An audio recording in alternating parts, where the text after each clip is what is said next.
So.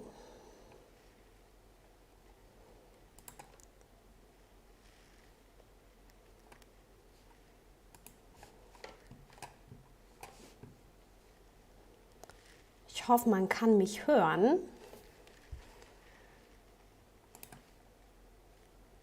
So. So, hallo ihr Lieben. Ich dachte, ich mache mal meinen ersten Livestream und habe mir dazu ein ganz interessantes Thema ausgesucht, weil es gerade auch einfach ja, ziemlich umherging in der letzten Woche, das ganze Thema Regulierung und Krypto. Wir hatten das Thema mit SEC, dass sie gegen jetzt Paxos vorgegangen ist und dann auch gegen Kraken und Coinbase eventuell und dieses ganze Thema Regulierung und US-Behörden. Und immer wieder ist dieser Howey-Test gefallen. Moin, hi. Ja, cool. Ich habe mich nicht angekündigt. Ich dachte, ich fange jetzt einfach mal an und wenn sich das bewährt, dann machen wir das öfters. Genau. Thema ist heute, ich habe eine ganz, ganz tolle PowerPoint-Präsentation vorbereitet, ziemlich oldschool. Hi. Ja, wir machen heute den Howey-Test. Jeder hört ihn immer wieder, aber ich habe mir die ganze Zeit gedacht, so ja, man scheiße, was ist der Howey-Test und wie können wir das auf Krypto übertragen? So, können noch warten, bis ein paar Leute dazukommen. Ich hoffe, ihr seid schon von der Arbeit fertig. Super, cool. Hi. Ja, also es ging ziemlich ab in den letzten Wochen und ich habe das Gefühl, irgendwie auch ziemlich viele sind gerade erschrocken, weil sie jetzt nicht wissen, was passiert als nächstes in puncto Regulierung. Und ich habe mich die ganze Woche immer wieder mal damit auseinandergesetzt, wie wird eigentlich dieser Howey-Test angewandt. Ne? Genau, also ich sehe das hier in der Gliederung. Ich will einfach erstmal mit euch durchgehen, hey, was ist der Howey-Test nochmal? Dann der Hintergrund zum Howey-Test, also woher kommt der eigentlich? Und dann schauen wir uns die Fragen konkret nochmal an, versuchen das ja, von wie es die SEC überträgt auf Krypto zu übertragen. Dann habe ich mir ja 3 Beispiele ausgedacht, da können wir gern zusammen diskutieren. Ja, Grüße nach Berlin. Genau, ich will auf jeden Fall, dass ihr eure Ideen mit einbringt, denn das sind einfach auch offene Themen, da kann man ziemlich viel diskutieren, wie ich finde. Howey-Test und Bitcoin, dann der aktuelle Fall mit XRP, ich meine, da versucht ja auch immer wieder die SEC zu argumentieren anhand dieses Präzedenzfalls. Und genau, weil es eben jetzt so aktuell war, Binance US-Dollar, Stablecoin-Thema. Genau, ich möchte mit euch einfach ein paar Vor- und Nachteile durchgehen, vielleicht überlegen, hey, wo kann dieser Test limitiert sein, was gibt es für Möglichkeiten, das ganze Thema zu lösen. Ich finde irgendwann, Thema Regulation sollte ein Ende haben. Klarheit bin ich voll dafür und deswegen würde ich sagen, legen wir los, oder? Ja, man gewöhnt sich dran, auf jeden Fall. Genau. So.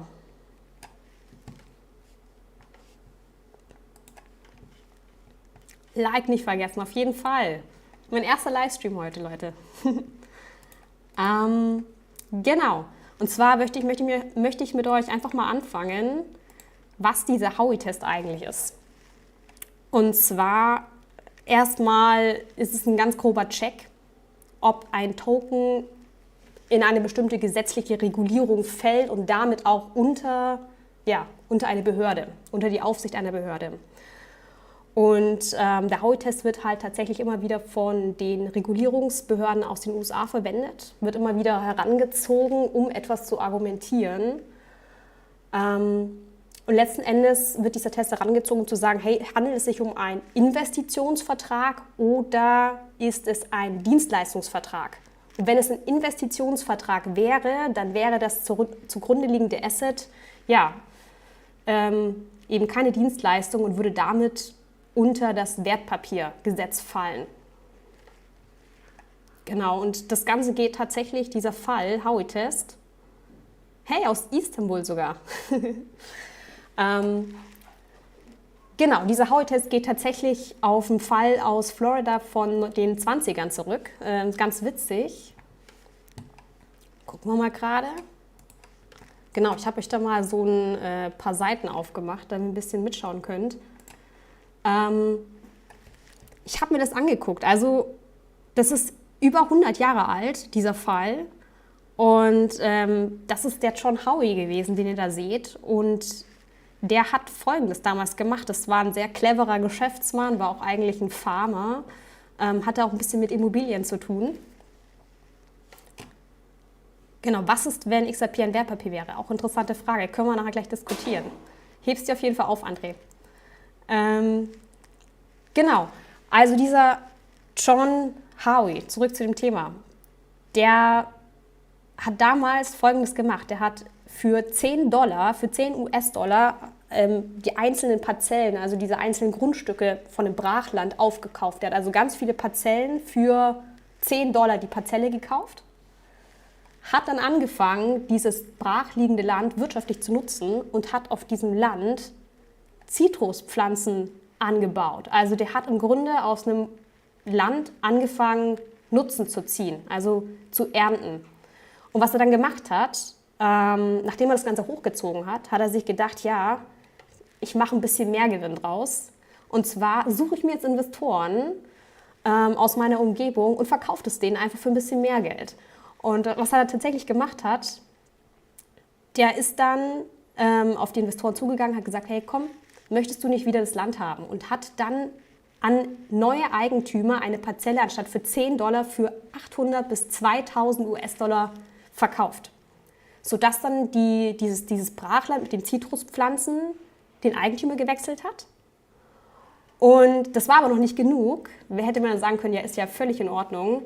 Was er jetzt aber gemacht hat, der Howey ist auf diesen neuen Eigentümer zugegangen und hat gesagt, hey, du pass auf, du musst dich um gar nichts kümmern, das kann ich ja weiterhin für dich machen. Ich habe das Fachwissen, ich habe die Arbeitskräfte, das hat ja auch schon die ganze Zeit funktioniert. Und wenn diese Zitruspflanzen, wenn die wachsen und gedeihen, dann beteilige ich dich einfach an meinem Gewinn. Und er hat dann von diesen Eigentümern das Land zurückgepachtet und hat sie dann eben an dem Gewinn beteiligt. Cool, danke André. Genau, das war so die Geschichte, was er gemacht hat. Also er hat was hochgezogen, hat das Land verkauft, erstmal für viel mehr Geld und hat zurückgepachtet und hat denen dann eben Gewinne versprochen, den Investoren. Und ja, irgendwann hat dann eben die SEC davon Wind mitbekommen und hat gesagt, hey, du, was du da betreibst, das ist ein Geschäftsmodell, das geht mal gar nicht. Und hat ihn angeklagt. Und das ist dieser Howey-Fall gewesen. Das geht wirklich auf diesen Farmer zurück. Und genau, wenn wir mal gucken, Leute.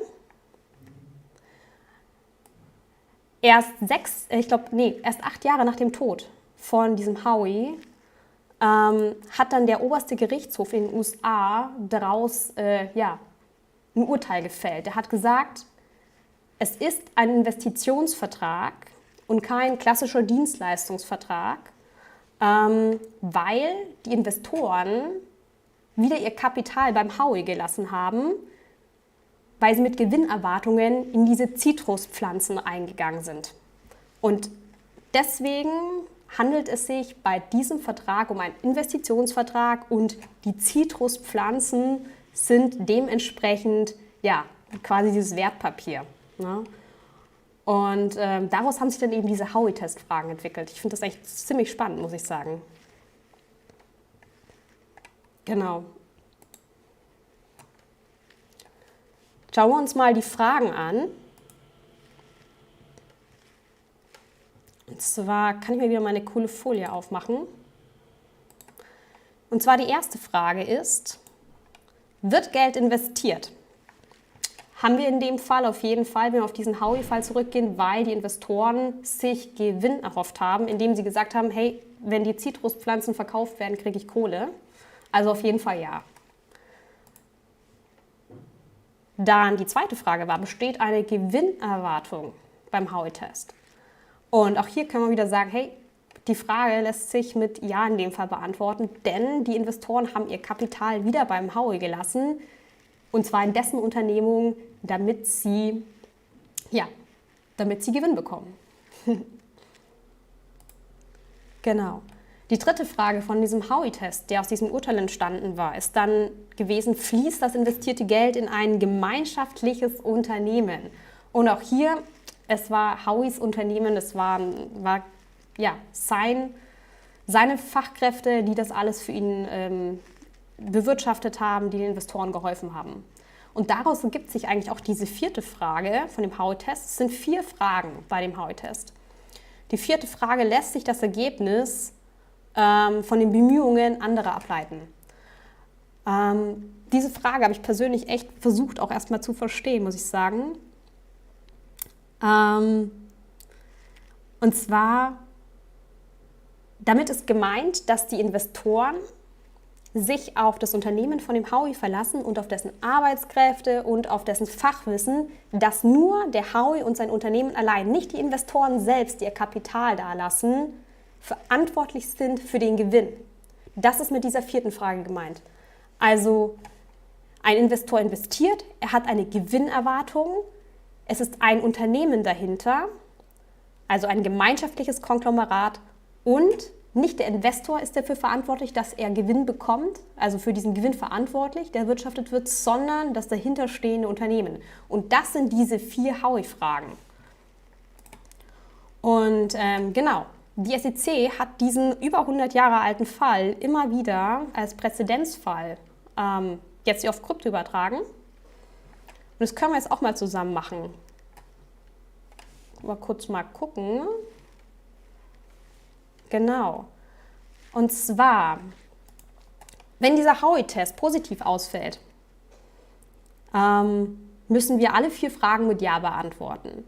Und dann würde, so die SEC oder auch im Grunde die Behörden in den USA sagen, hey, du pass auf, das könnte unter das Wertpapiergesetz fallen anhand dieses Präzedenzfalls. Die orientieren sich daran und sagen, hey, das ist ein Security-Token, pass auf, du kommst eigentlich unter unsere Kontrolle als Unternehmen. Oder dieser Token, der muss reguliert werden, der muss genehmigt werden. Da kommt eine Latte an Dokumentation dazu, das ist nicht ohne. Genau. Wenn eine von diesen 4 Fragen nicht ganz eindeutig mit einem Ja beantwortet werden kann, dann könnte man argumentieren, hey, das ist Howey negativ und dann handelt es sich bei diesem Token, bei dieser Kryptowährung, bei diesem Coin zum Beispiel um eine Currency, also Rohstoff analog, eine Ware oder ein Utility-Token. Und das ein ganz Interessante ist, das fand ich zumindest ziemlich interessant, warum fällt ein Utility-Token Howey negativ aus? Wie kann man das begründen mit diesen 4 Fragen? Und wenn wir das erste Kriterium rannehmen, also wird Geld investiert, dann auf jeden Fall ja. Aber bei dem zweiten Kriterium könnte man schon argumentieren, nein, weil bei einem Utility-Token kauft ein Investor den Token, weil er sich nicht direkt Gewinn davon erhofft, sondern weil es ein Utility-Token ist. Er hat einen bestimmten Zweck, einen Zugang, den er sich kauft, eine Dienstleistung. Und damit würde eben diese zweite Frage nicht zutreffen. Genau. Ansonsten ziemlich weit offen ist es ein Unternehmen dahinter beispielsweise oder wird Gewinn durch also ist das Unternehmen für den Gewinn verantwortlich. Darüber lässt sich dann eben sehr häufig streiten. Genau. Ist soweit klar? Wenn irgendwie Fragen sind, hey, schreibt auf jeden Fall in den Chat rein. Ich meine, ich habe mich da jetzt schon ein bisschen auseinandergesetzt, muss ich sagen. Ich finde das ein ziemlich kompliziertes Thema, aber mich hat es einfach unglaublich gepackt, muss ich sagen, obwohl ich kein Rechtsexperte bin. Genau, dann gucken wir mal weiter, weil ihr dürft jetzt mitarbeiten, wenn ihr Lust habt. Und zwar habe ich mir gedacht, ich mache mal uns den Chart auf. Ja, die Frage, Bitcoin, ja, Howey-Test positiv, negativ, was meint ihr? Okay, cool, freut mich.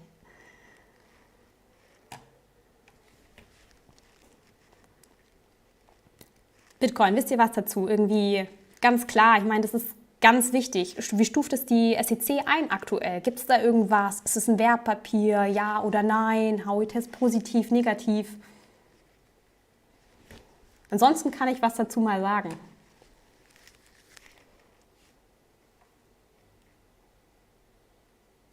Okay. BTC ist ein Rohstoff. Richtig, negativ. Yes. Genau. Also Howey-Test nochmal für alle. Genau, Bitcoin ist kein Unternehmen dahinter. Drittes Kriterium, Michael, richtig. Also, fangen wir mal an, nochmal das Ganze durchzugehen. Howey-Test nochmal für alle, die jetzt erst später einschalten. Howey-Test ist ein Fall, an dem man sich orientieren kann, um zu sagen, könnte Krypto eingestuft werden als eine Security oder könnte es kein Wertpapier sein und ist es dann zum Beispiel eine Currency, ein Rohstoff in dem Fall, eine Ware, etwas, was eben nicht unter einen Investitionsvertrag fällt. Genau. Und ihr seht es hier. Ich habe einen ganz coolen Artikel gefunden, der ist, glaube ich, von 2019 oder so. Aber hier wird schon ganz gut argumentiert. Und zwar, es ist, wenn wir die erste Frage durchgehen, Monetary Investment. Yes, not initially. Also wird Geld investiert? Können wir auf jeden Fall schon mal mit Ja beantworten. Die erste Frage vom Howey-Test. Warum nicht initial, so wie es da steht? Weil argumentiert wird, dass am Anfang wusste ja gar niemand, wo es bei Bitcoin hinausläuft. Wie das jetzt wird, wie die Wertsteigerung wird, wie sich dieses ganze Netzwerk entwickelt, dass das jetzt super akzeptiertes Zahlungsmittel ist. Und ja, die Kleinanleger, die Investoren, das Kapital waren nicht dafür verantwortlich, dass dieses Netzwerk groß geworden ist. Und deswegen sagt man ja, okay, nicht initial wurde Geld investiert, aber letzten Endes ja. So. Das zweite, wird Gewinn erwartet? Auch hier lässt sich mit Ja beantworten, aber nicht initial, weil vermutlich, und so kann man auch argumentieren, ein Großteil der Menschen gesagt haben, hey, ich investiere in Bitcoin, also die Anfänge, ich investiere in Bitcoin, weil ich das Konzept einfach mega geil finde, das ist Peer-to-Peer, ja, das ist dezentral, das ist ein cooles System und so weiter. Genau, und so, deswegen kann man zwar sagen, okay, nicht initial, aber letzten Endes wird jetzt aktuell Gewinn erwartet, warum man investiert in Bitcoin, unter anderem. Und jetzt wird es aber spannend. Der Howey-Test fällt bei Frage 3 und bei 4 könnte man sagen nein und deswegen ist der Howey-Test negativ, weil, und ich glaube, ihr habt es auch schon gesehen, es ist so, dass kein Unternehmen hinter Bitcoin steht und das ist einfach ein Sonderfall. Wir wissen nicht richtig, wer ist Satoshi Nakamoto und diese ganze Gerüchteküche und was ist 100% sicher. Und es steht in dem Fall kein fassbares Unternehmen dahinter, in was man gemeinschaftlich Geld investiert, weil der Charakter dezentral ist per se. Und Bitcoin ist einfach unglaublich dezentral angelegt. Da ist alles darauf ausgerichtet und deswegen muss man diese Frage mit Nein beantworten. Und die vierte Frage, Profits from a Third Party, gibt sich im Grunde aus dem gleichen Thema. Wir haben kein Unternehmen, was wir fassen können.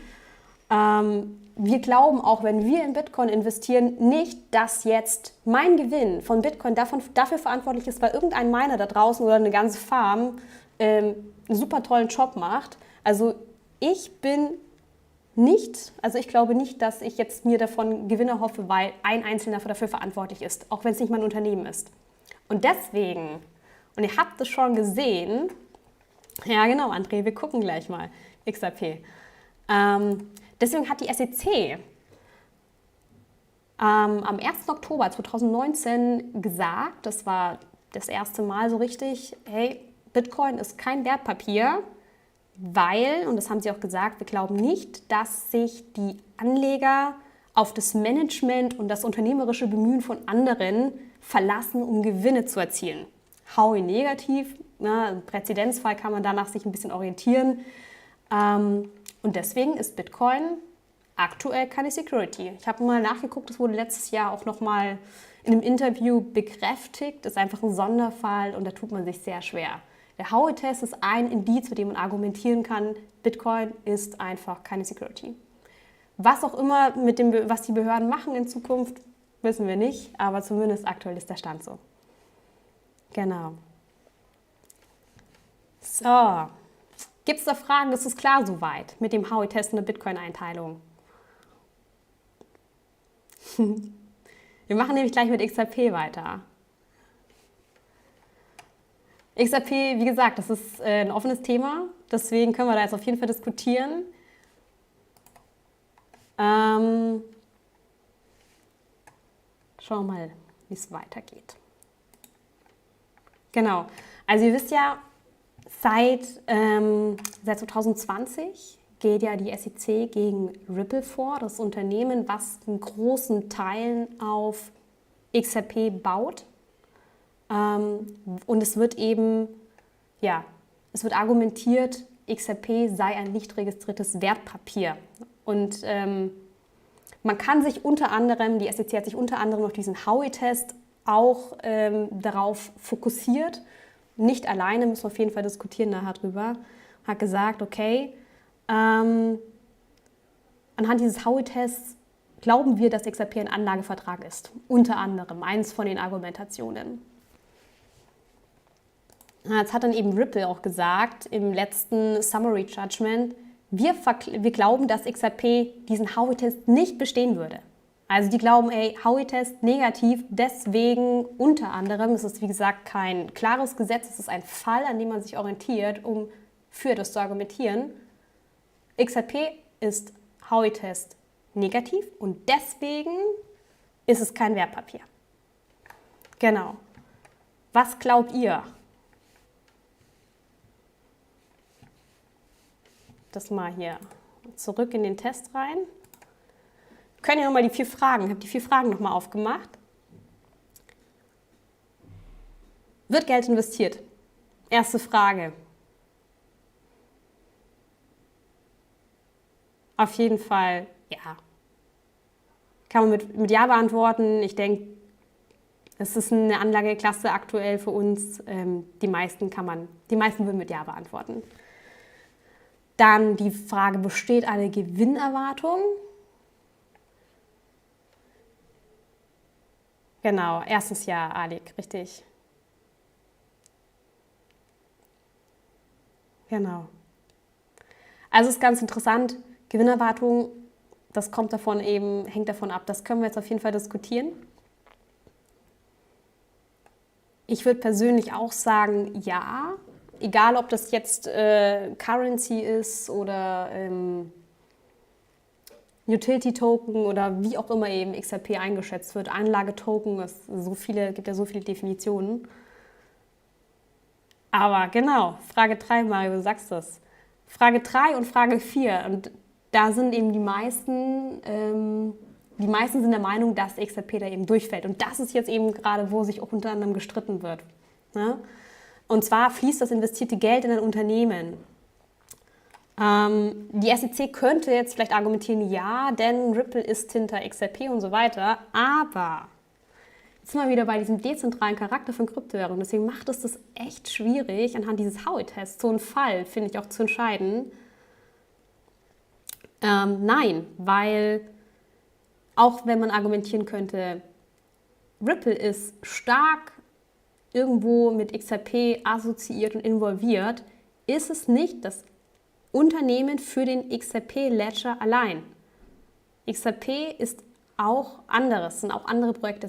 Ein Ledger ist eine dezentrale Technologie, so könnte man argumentieren. Es ist eben nicht ein alleiniges Unternehmen, was für XRP verantwortlich ist. Und deswegen könnten wir sagen, nein. Also schwierige Frage, finde ich. Und die 4. Frage, lässt sich das Ergebnis von dem Bemühen anderer ableiten?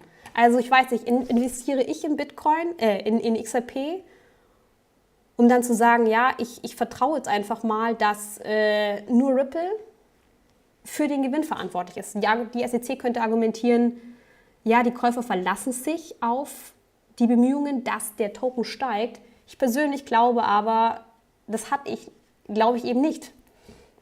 Oder? Was glaubt ihr?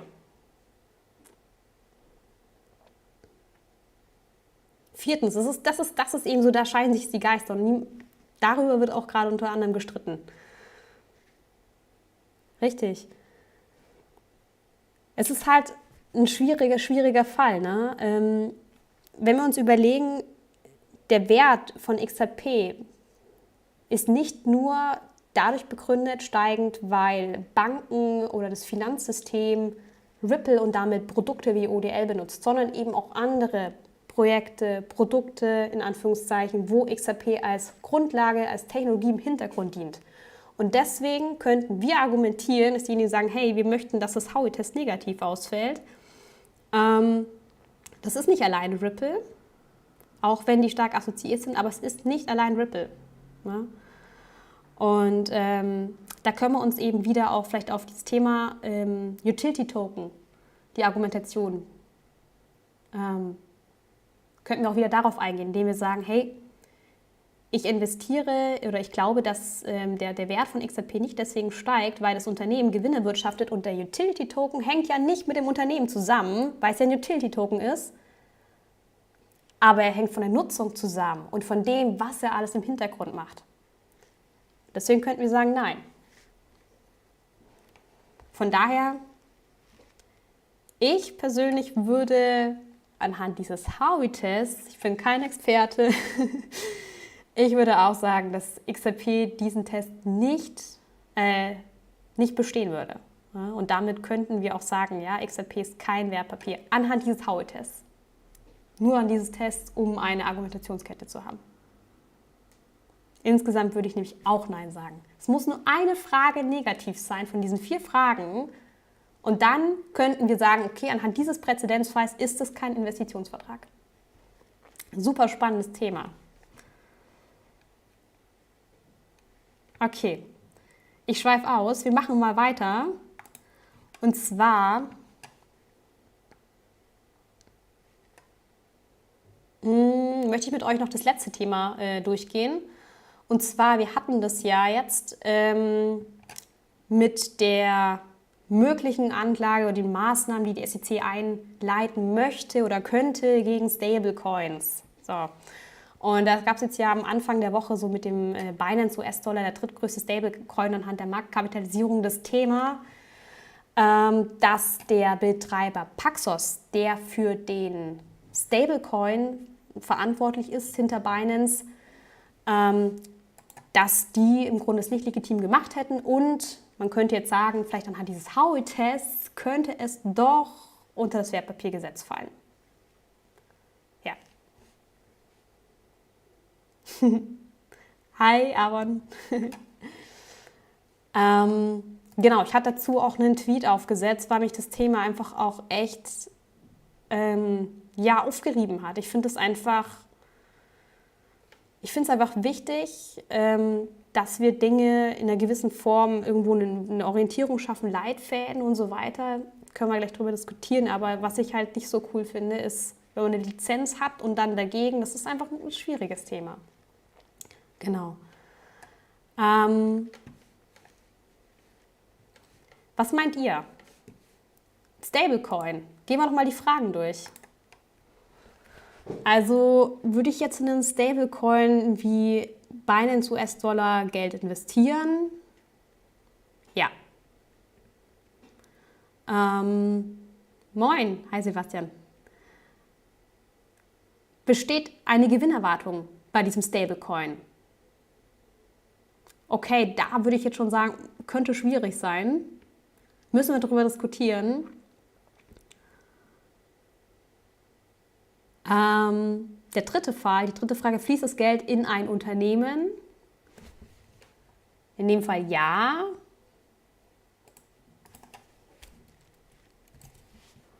Also so würde ich jetzt beantworten, ich weiß es nicht letzten Endes, aber so könnten wir es machen. Lässt sich das Ergebnis von den Bemühungen anderer ableiten?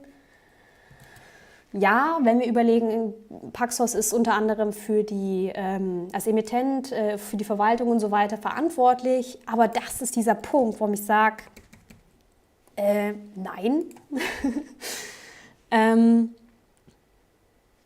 Das ist halt echt, wo ich sage, okay, Ich erwarte mir persönlich keinen Gewinn, wenn ich in einen Stablecoin investiere. Ich als Anleger in einen Stablecoin erwarte mir von dem Stablecoin, dass er einfach seinen Wert hält, damit ich ihn als Tauschmittel nutzen kann, um dann in einen anderen Token zum Beispiel zu investieren oder um mein Kapital einfach auf einem, jetzt sind wir bei dem kritischen Punkt, sicheren Stand zu halten.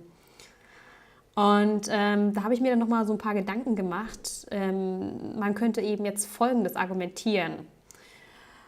Und zwar, jetzt sind wir schon bei diesen Grenzen von diesem Howey-Test. Es ist so, dass der Howey-Test ja nur ein Fall ist für ein komplettes Wertpapiergesetz, was 1933, glaube ich, irgendwie verfasst wurde. Und man könnte sagen, selbst wenn, also es kann ja im Grunde alles unter das Wertpapiergesetz fallen. Und das ist ja dieses Problem. Ne? Die SEC könnte ja sagen, ich kann aus diesem Grund alles für ein Wertpapier bezeichnen. Und zwar alles, was unter einer Sicherheit verstanden wird. Sprich, auch wenn ich mir vielleicht keinen Gewinn erwarte, weil das kein lukrativer Gewinn ist, könnte es ja trotzdem ein Gewinn sein, weil es ja die Sicherheit ist, die für mich irgendwo verwahrt wird. Und deswegen kann man sich auch an diesem Punkt total aufreiben. Und deswegen persönlich so einen Howey-Test zu verwenden, um eine Kryptowährung zu regulieren, finde ich echt unglaublich schwierig.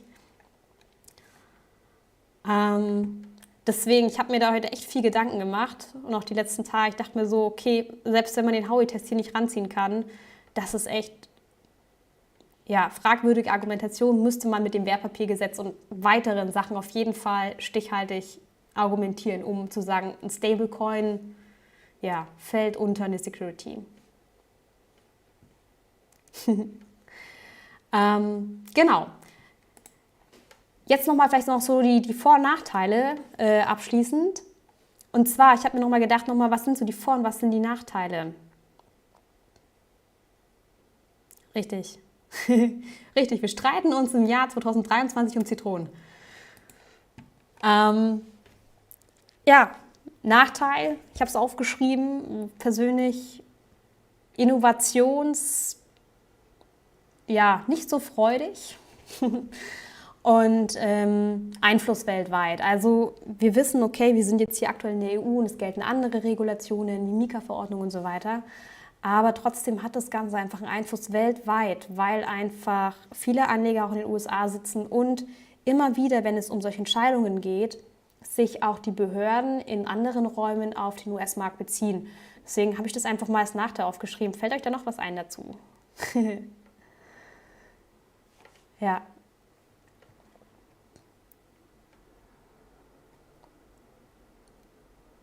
Zins beim Deponieren. Ja, du sagst es. Genau, ich habe mir noch mal einen Vorteil aufgeschrieben. Und zwar, ich meine, was hat dieser Howey-Test auch das Gute an sich? Und da müssen wir fairerweise so sagen, ein Investor oder ein Anleger, der komplett neu einsteigt in Krypto, hätte sich anhand dieses Howey-Tests orientieren können und wäre dadurch vielleicht geschützt gewesen. Das wäre so dieser Vorteil, der mir einfällt. Richtig. BTC ist kein Wertpapier. Auf jeden Fall. Ist es auch nicht. Und zwar habe ich mir das mal angeguckt mit dieser ICO-Blase. Nochmal, vielleicht für euch, ganz interessant. Angenommen, wir hätten jetzt diesen Howey-Test konsequent und es gäbe schon Regulation, hätte schon Regulation gegeben. 2017 hätten das auf dieses Jahr übertragen. Dann wäre vielleicht dieser Großteil dieser Tokens gar nicht erst, hätte gar nicht launchen können. Und ich habe das mal geguckt. Ein Jahr später, 2018, ist der Beitrag, ist über die Hälfte, also 60%, sind durchgerasselt, also von den ICOs. Und das ist so dieser einzige Punkt, wo ich sage, okay, klar, der Howey-Test ist halt so diese einzige Orientierung, um zu sagen, ich schütze den Investor auf der anderen Seite. Das ist auch der einzige Vorteil, der mir persönlich eingefallen ist. Genau. Was haben wir noch? Ich habe mir noch was aufgeschrieben, und zwar das Problem ist, Nachteil, riesen Nachteil. Hätten wir schon von Anfang an, diesem Jahr 2017, wo es so viele ICOs gab, hätten wir von da an schon die Regulation gehabt, dann wäre das eine unglaublich teure Dokumentations- und Nachweispflicht für sämtliche Unternehmen in der Frühphase gewesen. Und das hätte auch eben viele Projekte verhindert, die es auch heute noch gibt, viele gute Projekte. Es hätte die Investoren auch verschreckt. Also das ist so dieser schmale Grat, ne? Anlegerschutz, aber auch Investoren, die man dann gar nicht bekommt und damit auch kein Kapital und dann kann man auch gar nicht starten. Und dadurch, dass einfach nicht so viel reguliert war und dieser Howey-Test auch damals noch gar nicht so im Fokus war, konnten überhaupt viele, viele tolle Projekte erstmal eingeführt werden. Die Frage ist nochmal so an euch. Also, was denkst du? Ne? So abschließend nochmal. Ich persönlich kann jetzt so zu diesem Thema Howey-Test sagen, ich verstehe, dass man irgendwo versucht, einen Fall heranzuziehen, um irgendwo Krypto zu regulieren und zu sagen, hey, das ist man hat einfach wenig Regulation in diesem Thema bisher. Aber es ist einfach auch ein einzelner Fall gewesen, Präzedenzfall, über 100 Jahre alt und wir versuchen eine völlig neue Anlageklasse damit nicht komplett zu regulieren und darin einzuteilen, aber wir argumentieren mit diesem Test immer heutzutage und das finde ich irgendwie krass. Ne? Genau, ich habe vielleicht mal abschließend noch für euch dazu, ja, Quant. Ganz interessant, Quant ist Utility Token, zumindest irgendwo habe ich das gesehen, im White Paper auch beschrieben worden. Bei Utility Tokens ist es immer so, wenn es wirklich Utility Tokens sind, könnte man argumentieren, Howey-Test negativ und damit kein Wertpapier. Aber das hat immer noch nichts zu heißen. Ne? Das hat auch was von den Behörden zu tun und von den Ländern und von den Lizenzen und so weiter. Ich habe hier mal von Brett Garlinghouse noch einen coolen Tweet gefunden. Und zwar, das ist es, wo ich finde, so, da müsste eigentlich die Reise hingehen. Wir können uns eben nicht auf so einen Howey-Test verlassen, sondern wir brauchen einfach viel mehr, positive Reformen. Also sie müssen diesen Grad treffen zwischen, Anleger können immer noch investieren, wir müssen mehr Transparenz in diesen Markt reinbringen. Wir dürfen aber auch nichts überregulieren. Und diesen Grad zu treffen, da sind halt so, Brett Garlinghouse schreibt es auch, Australien ist gerade dabei, auch in Dubai, glaube ich, hat er geschrieben, wird gerade ein Regelwerk veröffentlicht, wo eben sehr versucht wird, sehr kryptofreundlich einzugehen, aber auch ganz klar ist, hey, pass auf, du musst das und das und das als Unternehmen haben, wenn du einen Coin rausbringst, weil sonst gibt es Probleme. Und ich glaube, sowas bräuchten wir mehr, oder? Also ich finde, sowas bräuchten wir mehr als ein Howey-Test von über 100 Jahren, dem wir uns vielleicht orientieren können. Aber auch das Wertpapiergesetz ist dahingehend einfach wenig reformiert, weil es einfach so neu ist. Und das macht das Ganze so schwierig. Okay, ich habe gerade eine Frage. Was ist deine Motivation für deine Arbeit? Wo wurdest du von Projekten schon mal angeworben? Keine Fangfrage. Ich bin ja schon am Ende, das heißt, ihr könnt gerne was dazu noch sagen. Meine Motivation für meine Arbeit. Mich begeistert das Thema einfach. Ich habe einfach unglaubliche Begeisterung für Krypto entwickelt, weil mich die Technologie unglaublich begeistert, die Anwendungsfälle, das Potenzial dahinter. Ich meine, ich komme aus einem medizinischen Bereich und da ist auch so ein bisschen so dieses Thema, ich finde es einfach klasse, wenn es Mehrwerte gibt für die Menschheit. Und Krypto ist eine neue Technologie, ich liebe neue Dinge, ich bin ein neugieriger Mensch und da trifft meine Person auf ein unglaublich tolles Feld. Und das ist auch noch eine Anlageklasse, das macht es natürlich noch besser, eine neue. Das ist meine Motivation letzten Endes. Meine Begeisterung an euch weiterzugeben, euch coole Dinge zu erklären, euch mitzunehmen. Ja. Natürlich haben auch schon Projekte gefragt, ob ich mal was bewerbe, ist klar. Mache ich aber aktuell nicht. Genau. Ich würde noch vielleicht 1, 2 Fragen zu dem Thema Howey-Test. Achso, ETH habe ich noch hier eine Frage vom Tim. Ja, da streiten sich auch die Geister. ETH ist ein bisschen schwieriges Thema, deswegen habe ich es natürlich auch nicht als Beispiel gebracht. Bevor Proof of Stake beim ETH-Upgrade rauskam, hat man ja gesagt, okay, aufgrund des dezentralen Charakters, Proof of Work, bla bla bla, kein Unternehmen dahinter, also Kriterium 3 und 4 von dem Howey-Test würden vielleicht ein Nein ergeben, möglicherweise, und dadurch würde Ethereum nicht unter eine Security fallen.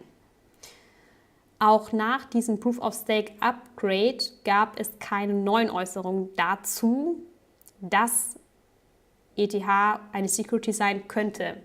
Aber auch hier, das ist ein unglaublich schwieriges Thema, weil wenn wir jetzt anfangen zu argumentieren, Proof of Stake macht weniger dezentral und dadurch sind Validatoren in einem gemeinsamen Pool, ein gemeinsames Konglomerat und Unternehmen, dann würden sehr viele Howey-Tests positiv sein.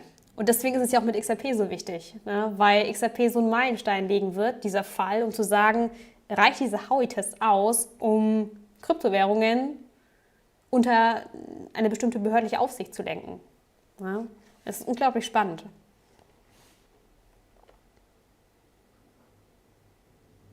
Genau. Ja, cool. Freut mich, dass ihr alle dabei seid. Mega. Gibt es noch Fragen? Ganz wichtig, vielleicht Werbung in eigener Sache. Ich werde am Wochenende, hoffe ich schaff's, kommt ein neues IOTA-Video, IOTA-Update, mehr oder weniger so ein bisschen von Vergangenheit. Das ist ja schon ein paar Jahre altes Projekt, bis hin zu, wo sind wir heute, wo ist die Zukunft vielleicht. Auch gerade ganz interessantes Thema, weil eben auch gerade so diese ganzen Trends, AI, IoT wieder so ein bisschen im Vordergrund sind. Freut euch auf jeden Fall. Genau. Und ansonsten sehen wir uns bald wieder live, oder?